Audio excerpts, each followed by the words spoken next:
మేడ్చల్ జిల్లాలో అన్ని రకాల వ్యాపారాలు సాగుతున్నాయని మాజీ మంత్రి మల్లారెడ్డి ఎంపీ ఈటల రాజేందర్ అన్నారు. మేడ్చల్ పట్టణంలో పిస్తా హౌస్ ను ఎంపీ ఈటల రాజేందర్తో కలిసి మాజీ మంత్రి మల్లారెడ్డి ప్రారంభించారు. ఈ కార్యక్రమంలో మేడ్చల్ నియోజకవర్గ కాంగ్రెస్ ఇన్ఛార్జ్ వజ్రేష్ యాదవ్ కూడా పాల్గొన్నారు.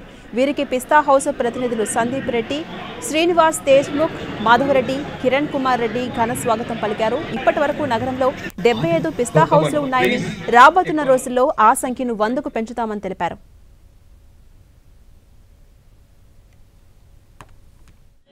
భారతదేశంలో నంబర్ 1 నియోజకవర్గం. అలాంటి నియోజకవర్గం ఎక్కడ కూడా లేదు.